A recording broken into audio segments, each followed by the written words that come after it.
السلام علیکم ورحمۃ اللہ وبرکاتہ۔ تبلیغی جماعت کے امیر حضرت حاجی عبدالوہاب صاحب رحمہ اللہ کا ایک عجیب اور مجرب وظیفہ آپ حضرات کی خدمت میں پیش کرنے لگا ہوں۔ حضرت حاجی صاحب رحمہ اللہ فرمایا کرتے تھے،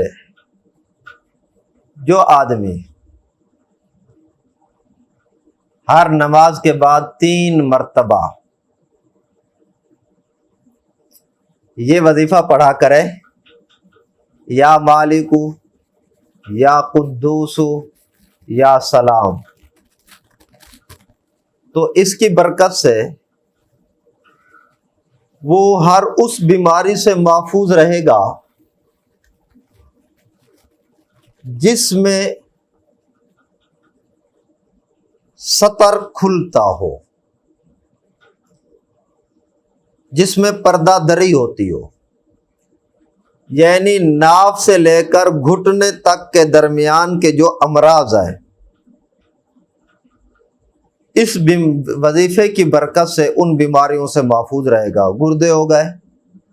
مثانہ ہو گیا، پیشاب کی نالی کے ہو گئے، خصیتین ہو گئے، ران کے ہو گئے، اسی طرح بواسیر وغیرہ کے، یہ اس طرح کی جتنی بیماریاں ہیں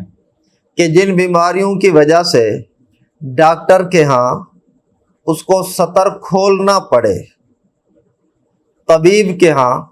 اسے سطر کھول کر دکھانا پڑے،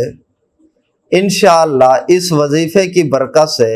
وہ اس طرح کی بیماریوں سے محفوظ رہے گا۔ ڈاکٹر یا طبیب کے سامنے اسے سطر کھول کر نہیں دکھانا پڑے گا۔